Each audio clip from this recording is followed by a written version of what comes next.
Assalamu alaikum warahmatullah. Now today we'll discuss the AC circuit containing the resistance only. आज पहले हमने कुछ points पढ़े थे जिसमें हमने ट्रांजिएंट करंट भी पढ़ा था।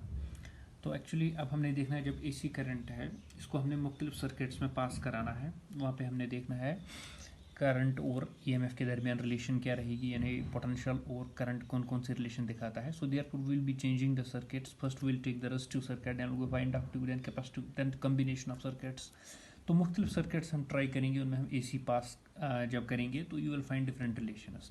सो फर्स्ट इसमें से हम फर्स्ट पार्ट देखेंगे कि अगर हम एसी को पास करवाएंगे एक सर्किट में जिसमें सिर्फ रेजिस्टेंस है, यानी कि actually we are having AC through a resistor, या आप इस तरह भी कह सकते हो AC which is passing through a circuit containing resistance only. ठीक है ना। तो उसके लिए हम क्या करेंगे, हम एक सोर्स ऑफ अल्टरनेटिंग ईएमएफ को कनेक्ट करेंगे टू ए प्योर रेजिस्टेंस। ठीक है ना। लाइक दिस हम एक सर्किट लेंगे, इसमें हमने सिर्फ एक रेजिस्टर लिया है, इस प्योर रेजिस्टेंस से हम कुछ सोर्स ऑफ ईएमएफ को कनेक्ट करेंगे। ये आपका अल्टरनेटिंग सोर्स ऑफ ईएमएफ है ई बेटा, and this is your resistance R. ठीक है ना। तो when we connect a source of alternating EMF to a pure resistor like just as shown in this diagram, तो therefore एक alternating EMF is supplied। तो यहाँ पे क्या होगा, वहाँ से एक alternating EMF सप्लाई होगा। तो वो alternating EMF आपको पता ऑलरेडी आपने पढ़ा है कि वो alternating EMF किस तरह लिखा जाता है। ठीक है ना। तो हम कहेंगे let the instantaneous value of alternating EMF किसके बराबर होगा, that's E will be simply equivalent E naught sin omega t। ठीक है ना। So therefore with this alternating source of EMF is providing us the potential that's alternating potential, that's E is equivalent E naught sin omega t। ठीक है ना। तो उसकी वजह से क्या होगा, सर्किट में करंट फ्लो होगा, क्योंकि हमने पोटेंशियल सर्किट रेजिस्टर के अक्रॉस लगाया, तो पोटेंशियल की वजह से उसमें क्या होगा, एक करंट फ्लो होगा। लेट हम कहेंगे कि आई करंट है सर्किट में फ्लो हो रहा है किसी भी इंस्टेंट पे, कि let I be the current in the circuit at instant T. किसी टाइम टी पे हम कंसिडर करेंगे कि हमारे सर्किट में कितना करंट है, करंट आई पास हो रहा है। ठीक है ना। तो देयरफॉर जो पोटेंशियल डिफरेंस डेवलप होगी अक्रॉस दिस रेजिस्टेंस आर, वो सिंपली किसके बराबर होगी, what will be the potential difference developed across are.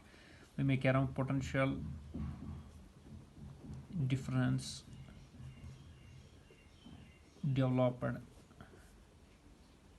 across the resistance R will be, but that is simply equivalent by Ohm's law, that is simply equivalent to I into R. This will be the potential difference which will be developed across the resistor when we actually provide an alternating EMF across it। ठीक है ना। ये जो potential difference है ना, it must be equal to the EMF applied at that instant obviously। अब potential difference उतनी ही होगी जितना आपने EMF का actually connect किया है। ठीक है ना। तो this must be equal to EMF applied at that instant। ठीक है ना बेटा। तो therefore सिंपली कहेंगे ये जो हमारा potential drop E I R है, ये सिंपली हमारे अप्लाइड पोटेंशियल के बराबर होना चाहिए, that's I R should be equivalent to E. अब ई किसके बराबर है, that's equivalent E naught sine omega T. ठीक है ना बेटा। तो therefore हम I सिंपली किसके बारे में, R डिवाइड हो जाएगा, ये बन जाएगा E nought by R into sine omega T. You know what is E nought by R, that's equivalent I not sine omega T, while I nought is simply equivalent to E nought by R. ठीक है ना, which is the maximum value of current, जिसको आप peak value of current भी कहते हैं। ठीक है ना। So this is the form of alternating current which is developed. तो एक्चुअली हमने ईएमएफ कंसिडर किया था, हमें कि यहाँ निकला, हमें करंट निकला, that's I is equivalent I naught sine omega T. So actually this represents alternating current. Start हमने कहाँ से किया था, हमने स्टार्ट किया था अल्टरनेटिंग ईएमएफ से। ठीक है ना। तो देयरफॉर ये जो यहाँ पे आई नॉट है, फिर से मैं बोल रहा हूँ, it is the peak value of alternating current in the circuit. So therefore we are getting alternating current this. Now from equation first and second, अगर आप इन दोनों इक्वेशंस को देखोगे, यहाँ से हमने यहाँ एक काम इस तरह भी हम कर सकते हैं, हम करंट से स्टार्ट कर सकते हैं। हम यहाँ पे देखेंगे हमारा जो एसी सोर्स है ये current I is equivalent I naught sine omega T हमें प्रोवाइड कर रहा है। तो देयरफॉर उस वक्त बेटा हमें निकालना क्या होगा, तो बाद में हमने यहाँ पे ईएमएफ निकालना है। तो उस वक्त एक्चुअली जब हम करंट लेंगे वो इस रजिस्टर से फ्लो होगा, तो ओम्स लॉ के हिसाब से वहाँ पे जो पोटेंशियल डिफरेंस होगी that is equivalent I R.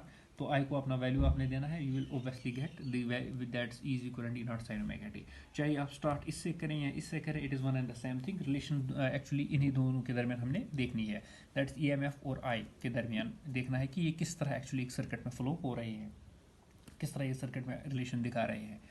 ठीक है ना।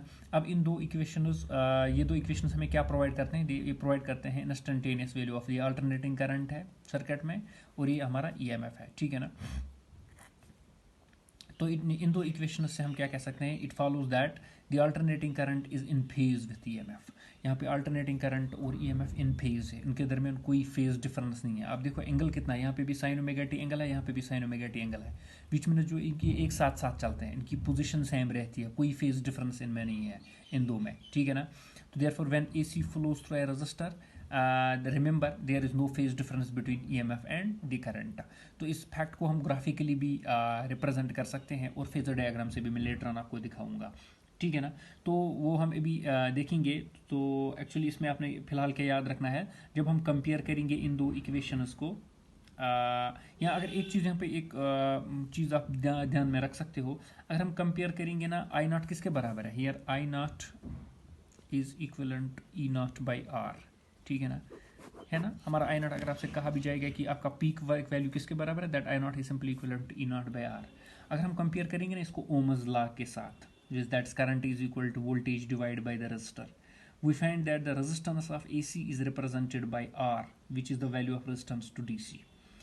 ठीक है ना। क्योंकि वहाँ पे भी हम देखेंगे आई किसके बराबर होता है, V बाई आर होता है ना ओम्स लॉ में।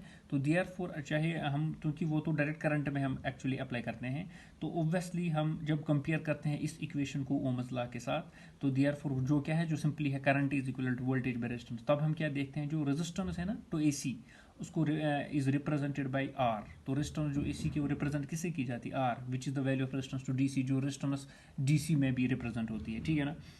तो जनरल मेरे कहने का मतलब यहाँ पे ये है कि जो बिहेवियर ऑफ रेजिस्टर है ना डीसी में और एसी में सर्किट्स में वो सेम है। ठीक है ना। तो आर को हम यहाँ पे reduce, R can reduce AC as well as DC equally effectively. यानी यहाँ पे जो रजिस्टर आर है ना, ये यहाँ पे जिस तरह का काम ये डीसी में करता है उसी तरह का काम यहाँ पे एसी में भी करता है। ये एसी को भी रिड्यूस कर सकता है और डीसी को भी रिड्यूस कर सकता है। ठीक है ना। तो चलिए आफ्टर जो ये बीच में आ गया था, now comparing this two equations we find that E and I are in phase, therefore in an AC circuit which is containing resistance only the voltage and current are in the same phase. ये दोनों same phase में है, इनमें कोई phase difference नहीं है। इसको हम एक्चुअली ग्राफिकली भी यहाँ पे एक्चुअली रिप्रेजेंट कर सकते हैं। थोड़ा सा मैं आपको बनाऊंगा यहाँ पे ये, हाँ अगर देखो बेटा, नाउ चलो मैं स्पेशल केस इसके बनाऊंगा पहले। If omega T is equal to zero, अगर ओमेगा टी क्या है, ज़ीरो, तो साइन ये बन जाएगा sine omega T, sine zero is zero. तो देयरफॉर आपका ई भी ज़ीरो बन जाएगा, आई भी ज़ीरो बन जाएगा, बनेगा ना। बिकॉज ये देखो ई क्या है, ई है E is equivalent E naught sine omega T, I क्या है, I is equivalent I naught sine omega T. ठीक है ना। तो जब ओमेगा टी दोनों में जीरो था, तो therefore it is sine zero is zero, तो आई ई भी जीरो बनेगा, आई भी जीरो बनेगा। तो ग्राफिकली जब आप इसको रिप्रेजेंट करोगे, तो देयरफॉर बेटा, ठीक है ना, ये हमारा ई और आई इस एक्सिस में हम लेंगे और ये ओमेगा टी हम इस एक्सिस पे लेंगे, तो दोनों पहले क्या है, जीरो पे है। ठीक है ना। उसके बाद दूसरा केस में अगर यहाँ पे लूँगा ओमेगा टी, दूसरा केस हम लेंगे second case, omega T is equivalent 90 degree. जब एंगल कितना होगा 90 डिग्री, तो साइन 90 इज 1, तो ओब्वियसली आपका ई is equivalent E not, I is equivalent I not, दोनों मैक्सिमम आएंगे। Because E is equivalent E naught sine omega T, I is equivalent I naught sine omega T. तो ई किसके बराबर है, ई not, तो maximum value दोनों को मिलेगा। तो देयरफॉर बेटा ये आपका एक लो, ये दूसरा,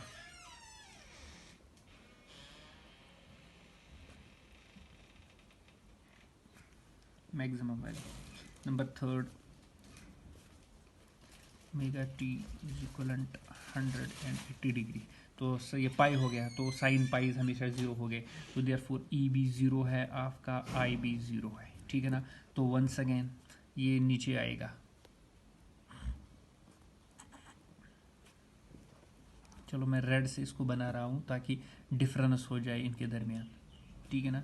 यहाँ पे क्या वैल्यू था, ये 0 था, ये 90 दैट्स पाई बाई 2 था, ये पाई है, ठीक है ना। तो आप देख सकते हो यहाँ पे एक्चुअली बेटा आई, ये रेड लाइन में करंट की बना रहा हूँ, ये ब्लू लाइन आपकी वोल्टेज की बन रही है। तो देयरफॉर ये आपका E is equivalent E naught sine omega T है, और रेड से मैं वो रिप्रेजेंट करूँगा, ये आपका I is equivalent I naught sine omega T, ठीक है ना। तो चलिए बेटा एक और केस देखेंगे हम, जब ओमेगा टी हमारा 270 डिग्री होगा तो माइनस बन जाएगा, ओब्वियसली साइन 270 -1 होता है, तो हमारा ई बन जाएगा माइनस ई नॉट और आई बन जाएगा माइनस आई नॉट। तो therefore once again they will be maximum but in lower direction, in opposite direction, ठीक है ना। देखो ये हमारा 3π/2 हो गया, वही हो गया ना 270, ठीक है ना। इसके बाद लास्ट केस अगर हम देखेंगे बेटा, तो देयरफॉर लास्ट केस में अगर हम देखेंगे omega T is equivalent 360 that's 2π, तो वंस अगेन ई भी 0 बन जाएगा, आई भी 0 बन जाएगा, because sine N pi is 0, तो वंस अगेन ये भी 0, ठीक है ना बेटा, तो साथ साथ ये भी 0, ये हो गया 2π। तो आप ग्राफिकली इस तरह देख सकते हो, ये हमारा ईएमएफ है, करंट है, साथ साथ चल रहे हैं, कोई फेज डिफरेंस नहीं है। जब ये मैक्सिमम बना ईएमएफ तब करंट भी मैक्सिमम है, जब ईएमएफ 0 है तब करंट भी 0 है। तो therefore we can see graphically clearly we can see that there is no phase difference between the two, ठीक है ना। चलो फेजर वेक्टर से भी मैं अगर आपको दिखाऊंगा फेजर डायग्राम, हम फेजर डायग्राम से भी इसको रिप्रेजेंट कर सकते हैं, अल्टरनेटिंग ईएमएफ और करंट को फेजर डायग्राम से भी यहाँ पे रिप्रेजेंट कर सकते हैं। ये एक्स है, वाई है, फेजर डायग्राम यानी फेजर एक वो वेक्टर है जो किसी भी साइनोसॉइडल टर्म को रिप्रेजेंट करता है। अब यहाँ पे है आपका ईएमएफ, अब देखो फेजर डायग्राम में दोनों एक ही जानिब होंगे, ये हमारा ईएमएफ था फॉर एग्जाम्पल, कुछ एंगल ओमेगा टी से हम इसको, रोटेशनल वेक्टर होता है कितना एंगल फॉलो करो ओमेगा टी, अब ई और आई एक ही जानिब है, there is no difference phase difference between E and I, तो that's why they are having एक ही वेक्टर से एक्ट हो रहे हैं, ठीक है ना। As E and I are in same phase with each other, both the phasors representing E and I have been drawn so as to make angle omega t with x. दोनों phasors E और I, दो phasors यहाँ पे बनाए गए हैं, एक ही direction में, कोई फेज डिफरेंस नहीं है, तभी एक जानिब है, तो actually showing us that there is no phase difference when usually current passes through the circuit containing alternating current only, ठीक है ना। तो बेटा ये एक्चुअली था हमारे पास क्वेश्चन था कि अगर एसी सर्किट में हम कर रहे दिस सॉरी एसी पास करवाएंगे किसी रेजिस्टिव सर्किट से, तब आपने देखा ईएमएफ और करंट के दरमियान कोई फेज डिफरेंस नहीं है। जब ईएमएफ मैक्सिमम होता है तो हमारा करंट भी मैक्सिमम होता है, जब ईएमएफ 0 होता है तब हमारा करंट भी 0 होता है, क्वाइट सिंपल, ठीक है ना। Now we will go for the second circuit that's AC through an inductor. अब अगर हम रजिस्टर को रिप्लेस करेंगे इंडक्टर से, दैट्स AC सर्किट, सॉरी चलो AC circuit containing inductance only, यानी अब हमारे पास एक सर्किट है जिसमें सिर्फ क्या है, जिसमें सिर्फ इंडक्टेंस है बेटा, इंडक्टर लगा हुआ है, तो अब उसमें देखेंगे हम इस EMF और करंट का रिलेशन क्या है, किस तरह ये चलते हैं। तो देयरफॉर ऑब्वियसली फिर से once again what we will do, will consider a pure inductive circuit, यानी which will contain a pure inductance, ठीक है ना, having no ohmic resistance. Pure inductance से हमें मतलब कि उस इंडक्टर पे, हालांकि रियलिटी में थोड़ा सा रेजिस्टेंस होता है, क्योंकि इंडक्टर जो भी बना होता है ना, ये भी मटेरियल का बना होता है, तो मटेरियल की अपनी एक रेजिस्टेंस होती है, लेकिन यहाँ पे हम नेगलेक्ट करते हैं उसको, हम कहते हैं कि हम प्योर इंडक्टर ले रहे हैं, विच मीन्स उसके पास कोई ओमिक रेजिस्टेंस नहीं है, ठीक है ना। इसको हम कनेक्ट करेंगे to the source of alternating EMF। तो once again like this the circuit will go like this, is an inductor बेटा, we have connected to a source of EMF, alternating EMF है यहाँ पे, तो therefore obviously what will happen, this is the inductor. So now we have connected it to the source of alternating EMF. Once again, that alternating EMF will be represented by the instantaneous value of alternating EMF will be given by E is equivalent E naught sin omega t। खुद ये एक दो लाइनें आप खुद लिख सकते हो, पहले क्वेश्चन में भी इसमें भी, that's here we are considering a pure inductor of inductance L having no ohmic resistance connected to a source of EMF such that the instantaneous value of EMF is given by this, quite simple। ना चूँकि जब हमने EMF across यानी कि हमने potential across the inductor लगाया, जिस तरह हमने पहले रजिस्टर में भी पोटेंशियल लगाया था अक्रॉस दैट सेंटर्स, तो वंस अगेन उसकी वजह से क्या होगा, एक करंट इसमें पास होगा ना। अगर आई करंट यहाँ सर्किट में पास हो रहा है तो देयरफॉर जो rate of change of current होगा वो किस तरह हम रिप्रेजेंट कर सकते हैं, वो हम di/dt से रिप्रेजेंट कर सकते हैं, ठीक है ना। If I is the current in the circuit and di/dt the rate of change of current in the circuit at that instant, उस इंस्टेंट पे, ठीक है ना। जब करंट आई पास हो रहा है तो चेंज इन करंट कितना हम किस तरह हम लिख सकते हैं, di/dt। तो ठीक है, ओब्वियसली बेटर जब करंट, अब पोटेंशियल हमने अप्लाई किया अक्रॉस द रजिस्टर, चूँकि हमने अल्टरनेटिंग EMF यहाँ पे अल्टरनेटिंग पोटेंशियल यहाँ पे अप्लाई करवाया है, तो अल्टरनेटिंग EMF यहाँ पे लगाया है, तो उसकी वजह से करंट पास होगा इंडक्टर में। अब आपने पढ़ा है इंडक्टर में जो कि यहाँ पे सिंगल इंडक्टर है, करंट पास हो रहा है, तो ओब्वियसली वहाँ पे क्या होगा, इंड्यूस्ड EMF, ठीक है ना। सेल्फ इंडक्शन का कॉन्सेप्ट याद करो, तो therefore due to self induction वहाँ पे इंड्यूस्ड EMF जनरेट होगा, ठीक है ना। That's if di/dt is representing as the rate of change of current through this inductor at any instant, then induced EMF in this inductor will be induced. अब बताओ वो किसके बराबर होगा, that induced EMF in the inductor at that instant is simply equivalent to, that's according Faraday's law, it's minus L di/dt, where minus negative sign indicates that induced EMF oppose the current, that's Lenz's law, you know that, ठीक है ना। तो therefore this instantaneous induced EMF या simply induced EMF across this inductor वो कितना है, यानी अब आपको समझ में आया वो किस तरह प्रोड्यूस होता है, क्योंकि ऑलरेडी आपने पढ़ा है जब करंट इस इंडक्टर में पास होगा तो ड्यू टू सेल्फ इंडक्शन की वजह से वहाँ पे इंड्यूस्ड EMF जनरेट होगा।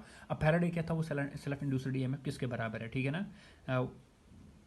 इंड्यूस्ड वो आप खुद लिख सकते हो, induced EMF produced across L, that is this inductor, that is simply equivalent to minus L di/dt, ठीक है ना। This is coefficient of self induction. अब मुझे ये बताओ जो total instantaneous EMF, total EMF जो है ना सर्किट में वो कितना है, टोटल EMF। अब देखो बेटा, एक तो EMF ये है जो हम एक्सटर्नली अप्लाई कर रहे हैं, जो हमने खुद लगाया है, लेकिन जब हमने EMF लगाया तो EMF इस इंडक्टर के अक्रॉस लगाया, तो उस EMF लगाने की वजह से करंट इसमें पास हुआ, तो उस करंट की वजह से इस इंडक्टर में एक और EMF जनरेट हो गया, जिसको आप सेल्फ इंड्यूस्ड EMF कहते हैं, ये इंड्यूस्ड EMF। तो total induced EMF will be E plus this, because एक तो ये E है जो हमने लगाया, एक ये है जो प्रोड्यूस हो रहा है करंट की वजह से। देयरफॉर टोटल या इंस्टेंटेनियस EMF भी हम इसको कह सकते हैं, total EMF of the circuit is simply equivalent E plus हो गया माइनस di/dt, ठीक है ना बेटा। ये टोटल EMF अब इस सर्किट में हो गया। नव ये जो total EMF in the circuit है ये किसके बराबर होगा, obviously it is equivalent to the potential drop across the circuit element, होता है ना। दैट इज EMF किसके बराबर होता है, आपके पास जो वोल्टेज होता है वो सिंपली किसके बराबर होता है, potential drop across the circuit element. Now total EMF in the circuit, total EMF जो सर्किट में वो किसके बराबर होगा बेटा, that's equal to potential drop across the circuit element, ये होता है, इसके बराबर होता है कि जो टोटल EMF होता है सर्किट में वो सिंपली होता है किसके बराबर, पोटेंशियल ड्रॉप कितना होगा, यानी कितना पोटेंशियल ड्रॉप होगा अक्रॉस द सर्किट एलिमेंट। लेकिन अगर आप ध्यान से यहाँ पे देखोगे, there is no circuit element across which potential drop में होगा, कोई सर्किट एलिमेंट यहाँ पे है ही नहीं जहाँ जो पोटेंशियल को ड्रॉप करता है, जो पोटेंशियल एक्चुअली जहाँ जिसके अक्रॉस पोटेंशियल ड्रॉप हो जाता, ठीक है ना। तो therefore since there is no circuit element across which potential drop may occur, तो पोटेंशियल ड्रॉप कितना है, जीरो है, तो देयरफॉर जो टोटल पोटेंशियल ड्रॉप होगा वो सिंपली जीरो के बराबर होगा, minus dL/dt is simply equivalent to zero, because वहाँ पे कोई सर्किट एलिमेंट है ही नहीं जो इस पोटेंशियल को ड्रॉप करता। तो therefore E plus minus L di/dt, that's total potential जो इंस्टेंटेनियस EMF था अक्रॉस दिस सर्किट वो सिंपली किसके बराबर होगा, 0 के बराबर होगा, क्योंकि वहाँ पे पोटेंशियल ड्रॉप 0 होगा। तो ओब्वियसली ये यहाँ जाएगा, तो ओब्वियसली ई किसके बराबर आएगा बेटा, वो आ जाएगा LdI/dt, ठीक है ना। तो चूंकि इसको हमने यहाँ से लगाया तो माइनस क्या हो गया, कैंसिल हो गया। यहाँ हम इस तरह भी कह सकते हैं, अगर हमने मेंटेन करना है ना फ्लो ऑफ करंट इस सर्किट में, तो जो applied voltage must be equal and opposite to the induced voltage. तो अप्लाइड वोल्टेज जो हमने लगानी है वो must be equal and opposite to induced voltage, अगर आपने मेंटेन करना है करंट। क्योंकि जितना जितना अगर आप यहाँ पे देखो, अगर इंड्यूस्ड ईएमएफ या जनरेट ज़्यादा ज़्यादा इसमें प्रोड्यूस होगा, तो ऑब्वियसली हमारी जो अप्लाइड वोल्टेज है उसकी वजह से करंट यहाँ पे थोड़ा, क्योंकि यहाँ पे induced EMF will oppose the current, तो ऑब्वियसली करंट को मेंटेन नहीं होने देगा। लेकिन अगर आपने मेंटेन करके रखना है करंट, तो ऑब्वियसली आपने जो इंड्यूस्ड ईएमएफ यहाँ पे लगाना है, जो अप्लाइड सॉरी नॉट इंड्यूस्ड, जो अप्लाइड ईएमएफ यहाँ पे हमने लगाना है, अप्लाइड वोल्टेज जो हमने यहाँ पे रखनी है, वो हमें किसके बराबर, वो equal and opposite to the induced EMF होना चाहिए, जस्ट इंड्यूस्ड वोल्टेज की इक्वल एंड अपोजिट। वो आप इस तरह भी लिख सकते हो, that's is equivalent this L, चूंकि माइनस माइनस पे वहाँ से भी प्लस बन जाएगा, तो आप इस तरह भी इसको बेटा लिख सकते हो, there is no problem in this, ठीक है ना। तो देयरफॉर यहाँ से हम डी आई निकाल सकते हैं, that is change in current इस इक्वेशन से, क्योंकि डी ई किसके बराबर है, LdI/dt, तो we can take D I किसके बराबर होगा, dt ई को मल्टीप्लाई लगेगा, दैट्स E/L इंटू dt, ठीक है ना। अब ई को अपना वैल्यू आप दे सकते हो, that's D I is simply equivalent, E किसके बराबर है, it is E0 sin omega t divide by L into dt, ठीक है ना। अब ये नाउ टोटल करंट की जो सर्किट में पास हो रहा है, और हम इस तरह लिख सकते, टोटल करंट के लिए हम इंटीग्रेट करेंगे इस इक्वेशन को, दैट्स E0/L बाहर रहेगा, integration of sin omega t dt, ठीक है ना। यानी एक्चुअली ये जो करंट हमें मिला था सर्किट में, this small current which is producer now D I, ये क्या है, ये स्मॉल करंट है। तो देयरफॉर अगर हमने टोटल करंट सर्किट में देखना, तो हम जो पास हो रहा है सर्किट में, तो विल इंटीग्रेट दिस इक्वेशन। तो देयरफॉर E0/L कांस्टेंट ये बाहर आएगा, डी और आई क्या हो जाएगा, कैंसिल हो जाएगा। Now what is integration of sine omega T, but it is minus cos, ठीक है ना। तो देयरफॉर E0/L ऐसे ही रहेगा बाहर, तो ये क्या बन जाएगा, minus cos omega T, but चूंकि integration of sine omega T is minus cos divide by differentiation of omega T, that's equivalent to omega, ठीक है ना बेटा। तो देयरफॉर यहाँ पे आई किसके बराबर आएगा, I will be equivalent to E0/L omega, E0/L omega, ठीक है ना, और माइनस है तो हो गया कॉस ओमेगा टी, ठीक है ना बेटा, दैट्स E0, हाँ L ओमेगा और माइनस बार हो गया, इंटू हो गया कॉस ओमेगा टी। नाउ चूंकि हमने करंट को कंपेयर करना है EMF के साथ, चूंकि ये कॉस में आ गया, तो we can replace this cos by sine, that's equivalent to E0/ओमेगा L sine of omega T minus π/2, ठीक है ना, because sine theta minus 90 is minus cos theta.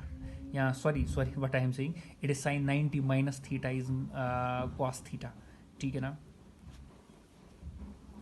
क्योंकि माइनस को हमने यहाँ पे अब्जॉर्ब करना है, तो दैट्स वाई माइनस, आप यहाँ पे देख सकते हो ना, आप याद रखो, चलो मैं यहाँ पे लिख सकता हूँ, sin 90 minus omega T is equivalent to cos omega T, ठीक है ना। लेकिन हमारे पास यहाँ अगर इक्वेशन में ध्यान से देखोगे, it is minus cos omega T, so that is why मैंने यहाँ पे पहले क्या लिखा है, ओमेगा टी माइनस 90। जब मैं ओमेगा टी को बाहर लेकर आऊँ तो मुझे ओब्वियसली माइनस को मल्टीप्लाई देना है, तो देयरफॉर जब ओमेगा टी, जब मैं इसको अब वापस लेके आऊँगा तो ये बन जाएगा माइनस कॉस ओमेगा टी, क्योंकि मैंने लिखा क्या, अब ध्यान से देखो, इट इज़ रियलिटी में फार्मूला है sine 90 minus omega T, sir sine 90 minus theta is cos theta, लेकिन मैंने यहाँ पे लिखा साइन थीटा माइनस 90 या ओमेगा टी माइनस 90, इसलिए ताकि अब जब मैं ये सॉल्व करूँ ये बन जाएगा माइनस कॉस ओमेगा टी, ठीक है ना। ये फार्मूला मैंने लिखा, लेकिन चूंकि जब हमने एंगल्स को रिवर्स किया तो वो बन जाएगा माइनस कॉस ओमेगा टी, क्योंकि मैंने यहाँ से माइनस को भी उड़ा दिया, ठीक है ना बेटा। तो देयरफॉर नाउ हमारे पास व्हाट इज E0/ओमेगा L, if you know what is, first remember one thing, this omega L has got the units of resistance and this is called as a reactance of inductor, ये इसको inductive reactance कहते हैं। Omega L जो यहाँ पे नीचे आया ना, दिस ओमेगा एल, दिस इसके पास जो डायमेंशंस होंगे, जो जो यूनिट्स होंगे वो रिएक्टेंस के हैं, रेजिस्टेंस के हैं, सॉरी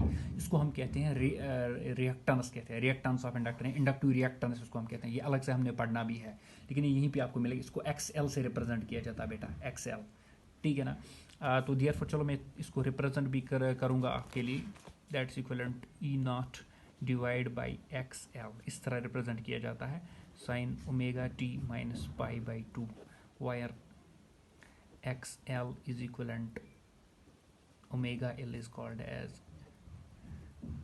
इंडक्टिव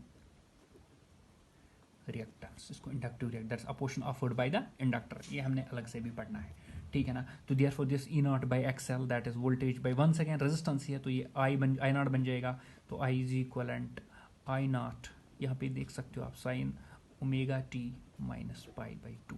तो देयरफॉर ये आपको करंट मिला, ठीक है ना। कुछ दिखाई दे रहा है आपको? EMF क्या लिया था हमने? EMF लिया था हमने is equivalent E not sine omega T. Current क्या मिल रहा है हमें? I is equivalent I not sine omega T minus pi by 2, ठीक है ना। This is the form of alternating current which is developed across this register, ठीक है ना बेटा। अब this equation gives us instantaneous value of current in the AC circuit containing an inductor. From the equation this, once again remember this equation first and we'll take this as second here. From equations first and second, it follows that alternating current lags behind the EMF by a phase angle of 90। खुद देखो E क्या है? E is equivalent E not sine omega T, है ना, ये हमारा EMF था। लेकिन करंट क्या हमें निकला? I is equivalent I not sine omega T minus pi by 2। Omega T को कितना माइनस हुआ है? 90, विच मीन्स जो इंड्यूस्ड करंट यहाँ पे है, ठीक है ना, जो इंड्यूस्ड अल्टरनेटिंग करंट है, जो यहाँ पे जो अल्टरनेटिंग करंट है वो नॉट सॉरी इंड्यूस्ड करंट, जो अल्टरनेटिंग करंट यहाँ पे है दैट इज वही sorry I is equivalent I not sine omega T minus pi by 2, which means the alternating current lags behind the EMF by an phase angle of 90 pi by 2। या आप इस तरह भी कह सकते हो, EMF leads the current by an angle of 90, ठीक है ना। तो देयरफॉर जब हमारा AC एक्चुअली फ्लो करेगा ना through a circuit containing an inductor, तब हमारा EMF लीड करता है और हमारा अल्टरनेटिंग करंट वहाँ पे लैग करता है, ठीक है ना, बाय एन एंगल ऑफ 90। फिर से कंपैरिजन के लिए मैं दोनों इक्वेशन यहाँ पे लिखूंगा, E is equivalent E not sine omega T, this is बेटा आवर, ये हमारा EMF है, ठीक है ना। खुद देख सकते हो ये हमारा EMF है, यहाँ पे EMF में एंगल कितना ओमेगा टी, लेकिन जो हमें करंट मिला उसमें ओमेगा टी माइनस 90 है, which means EMF is leading the alternating current by an angle of 90, या current is lagging behind the alternating voltage bye an angle of 90 as far as the inductive circuit is considered. So once again, when an AC flows through an inductor, the EMF leads the current by an angle of 90. This fact को हम इसको हम graphically भी represent अभी करेंगे कि graphically it's important to show graphically. लेकिन अब आपने याद रखना है, अभी आपने देखा रेजिस्टिव सर्किट में कोई फेज डिफरेंस नहीं होता, वहाँ पे जब EMF मैक्सिमम होगा करंट भी मैक्सिमम होगा, EMF जीरो होगा करंट भी जीरो होगा। लेकिन यहाँ पे आप देखोगे EMF लीड कर रहा है करंट को, या करंट लैग कर रहा है EMF के पीछे, कितने एंगल से? By an angle of 90। You have to actually बेटा रिमेंबर दिस थिंग, है ना समझ में। तो देयरफॉर इसको मैं पेज का है, चलो now we will actually draw it graphically हम इसको एक्चुअली दिखाएंगे।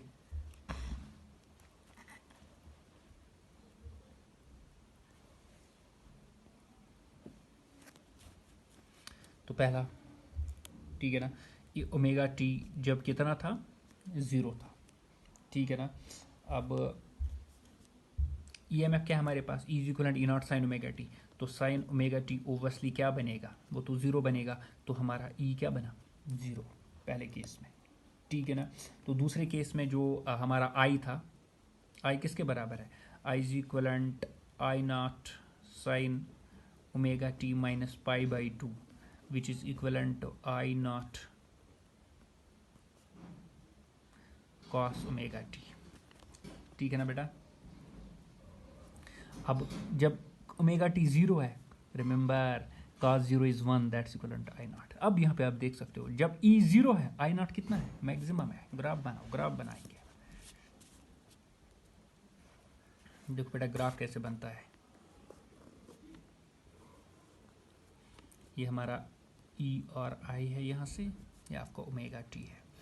अब देखो ये हमारा क्या है बेटा, this is your E M F, ये 0 है और आपका ये हो गया, सॉरी माइनस में भूल गया, ये बन जाएगा कॉस, ये वंस अगेन फार्मूला को याद रखना, it is sine 90 minus theta is cos theta, it is theta minus 90, तो बन जाएगा माइनस, ठीक है ना। तो ये माइनस आई नॉट है, सॉरी मैं भूल गया था। तो देयरफॉर ये बेटा यहाँ देखो मैक्सिमम पे है, ये हमारा ई एम एफ है, ये सॉरी करंट है ना, पहला पॉइंट। दूसरे पॉइंट की जानिब जाएंगे, जब ओमेगा टी 90 है, अब दूर से आप देख सकते हो omega T 90, omega T 90 which means E is equal T not, sine 90 is 1, लेकिन आई बन जाएगा 0 बिकॉज कॉस 90 इज 0। अब देखो हमारा ई एम एफ मैक्सिमम को जा रहा है, ठीक है ना, लेकिन हमारा जो बेटा करंट है ना वो 0 को जा रहा है, दिस इज पाई बाई 2, ये 90 पे है, ये 0 पे है, ठीक है ना। Number third case, when omega t is 180 cos sin 180, you know that sin 180 is beta 0, तो once again e is 0, लेकिन cos 180 माइनस 1 है, अब माइनस माइनस क्या बन जाएगा प्लस, तो therefore i will be equivalent to i naught, है ना, ये माइनस 1 बन जाएगा ना, माइनस माइनस प्लस ये i naught बन, ये मैक्सिमम बन जाएगा। तो therefore हमारा EMF क्या बना, ये बना बेटा 0 और ये बन गया मैक्सिमम, ये हो गया पाई, ठीक है ना। तो उसके बाद number 4 omega T is equal 270, तो देयरफॉर ई बन जाएगा minus E not because sign 270 is minus 1, ठीक है ना, लेकिन आई बन जाएगा 0 बिकॉज कॉस 270 इज 0। तो वंस अगेन ये मैक्सिमम चला जाएगा नीचे की ओर, तो ये बन जाएगा बेटा 0। ग्राफ देखो, ये हमारा है आई, ठीक है ना, ये हमारा है ई, आपका ई एम एफ है, ठीक है ना। Number 5 when omega T is 362 पाई, तो वंस अगेन ई बन जाएगा 0 और आई, ठीक है ना बेटा, आई बन जाएगा कॉस, ये बन जाएगा कॉस 2 पाई, कॉस 2 पाई भी हो गया, सिंपली वो 1 हो जाएगा, तो देयरफॉर ये बन जाएगा I will be equivalent to minus I not, ठीक है ना। तो आपका ये बन गया 0, ये वंस अगेन आ गया मैक्सिमम नीचे। ये देखो बेटा, ये देखो ग्राफ किस तरह आ रहा है आपका, जब हमारा एक्चुअली सर्किट जो है ना, जब वो किस तरह का है, जब सर्किट हमारा इंडक्टिव है, तो क्लियरली देख सो फेज डिफरेंस यहाँ पे दिखाई दे रही है आपको 0 पे, ये देखो इसको फेज डिफरेंस कहते हैं, डिफरेंस इन पोजीशंस, ये मैक्सिमम है, ये 0 है, ये मैक्सिमम है, ये 0 है, तो therefore clearly you can see इसमें जो EMF वो लीड कर रहा है, बिकॉज EMF ऊपर से जा रहा है, देखो करंट का नीचे से स्टार्ट हो रहा है, तो obviously EMF is leading the current by an angle of 90 degree, ठीक है ना बेटा।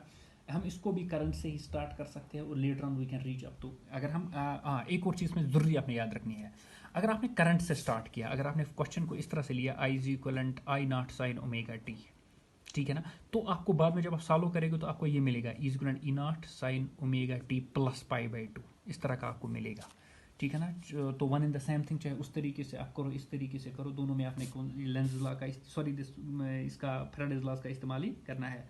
नाउ इसमें अब हम फेजर डायग्राम भी बना सकते हैं, तो देयरफॉर फेजर डायग्राम के लिए वंस अगेन बेटा ये आपकी एक्स एक्सिस होगी, क्वाइट सिंपल है, ज़्यादा मुश्किल है नहीं, ये वाई एक्सिस होगी, ठीक है ना। Now this is the phasor diagram wire when AC flows through an inductive circuit, what happens, जो फेजर यहाँ पे जब एक एसी फ्लो करेंगे ना इंडक्टर में, तो phasor representing E is drawn so as to make an angle omega T with axis. हम फेजर क्या करते हैं, हम फेजर जो EMF का फेजर ड्रॉ हम करते हैं, फेजर चूंकि हमने एंगल क्या लिया था पहले, is equal sign omega T, है ना, तो देयरफॉर ये किस एंगल पे ड्रा किया जाएगा, ये ओमेगा टी एंगल पे ड्रा किया जाएगा, तो देयरफॉर ये हमें फेजर रिप्रेजेंट क्या कर रहा है, ये हमें EMF वाला फेजर है ये, ठीक है ना। तो देयरफॉर हमने फेजर यहाँ पे रिप्रेजेंट कर रहा है हमारा EMF, इसको हम ड्रा करते हैं ताकि ये कितना एंगल बनाता है, ये एंगल ओमेगा टी किसके साथ बनाता है, OX के साथ, किस डायरेक्शन में, इन एंटी क्लॉकवाइज डायरेक्शन, देखो मैंने एरो यहाँ पे बनाया है, this is anti clockwise direction, ठीक है ना। अब करंट क्या कर रहा है, करंट लैग, यहाँ पे हमने देखा current lags behind the EMF by an phase angle of 90, तो देयरफॉर जो फेजर रिप्रेजेंट करेगा ना आई को, इट हैज़ बीन ड्रॉन, यहाँ पे हम इसको इस तरह ड्रा करेंगे सो दैट ये बनाएगा ए एंगल पाई बाई 2, ठीक है ना, क्लॉकवाइज डायरेक्शन में with the phasor representing E not, ठीक है ना। तो देयरफॉर अब देखो इसके हमें फेजर अब किसका ड्रा करना, आई का। तो देयरफॉर बेटा वो कुछ इस तरह बनेगा। इनके दरमियान एंगल देखो कितना है, 90 है। ये एंगल कितना है, ये 90 है, π/2। तो देयरफॉर दिस विल रिप्रेजेंट आई। ये लैग दिखा रहा है, देखो ये ऊपर जा रहा है, ऊपर की ओर ओमेगा टी से, ये इसके पीछे 90 से आ रहा है, ठीक है ना। तो therefore this represents as the phasor diagram. तो it is showing us that actually this is lagging behind by an angle of 90, ठीक है ना। अब कुछ पॉइंट्स इसमें आपने याद रखने हैं। जो peak value of alternating current है वो हमने अभी देखा था पिछले, मैंने आपको देखा peak value of alternating current जो हमने पीछे देखा था, दैट्स आई नॉट, वो किसके बराबर निकला था, E0/XL। ये इंपॉर्टेंस रखता है। इसको हम कहते हैं इंडक्टिव रिएक्टेंस। ये जो इंडक्टिव रिएक्टेंस है ना XL, अभी हमने देखा किसके बराबर था, ये इंडक्टिव रिएक्टेंस हमने अलग से भी पढ़ना है। It is equivalent to L omega, that is coefficient of self induction and time is the angular frequency, ठीक है ना। ये जीरो होता है for DC, the inductive reactance is zero for DC, ठीक है ना। And has a finite value for AC. हम इस तरह भी कह सकते हैं, inductor offers an easy path to DC and a resistive path to AC. यानी इंडक्टर में डीसी तो इजीली पास होगा, लेकिन एसी को वो थोड़ा सा रेजिस्टेंस दिखाएगा। जब हम इंडक्टेंस पढ़ेंगे उस वक्त मैं पूरा आपको एक्सप्लेन करके दूंगा। चूँकि डीसी के लिए चलो थोड़ा सा मैं यहाँ पे भी दिखाऊंगा। ओमेगा किसके बराबर होता है, 2πν इंटू एल। अब फ्रीक्वेंसी कितनी होती है ओमेगा की, डीसी की, सॉरी फ्रीक्वेंसी ऑफ एसी, ये फ्रीक्वेंसी किसकी होती है, एसी सप्लाई। डीसी सप्लाई की फ्रीक्वेंसी कितनी होती है, 0। तो जब वो 0 हो गया, एक्सएल क्या बन गया, 0। That is pure inductor offer 0 resistance, क्योंकि वो 0 रेजिस्टेंस दिखाता है किसके लिए, डीसी के लिए, लेकिन कुछ रेजिस्टेंस वो दिखाता है एसी के लिए। तो डीसी इजीली पास होता है, लेकिन एसी को थोड़ा रेजिस्टेंस वहाँ पे फेस करना पड़ता है as far as the inductive circuit is considered.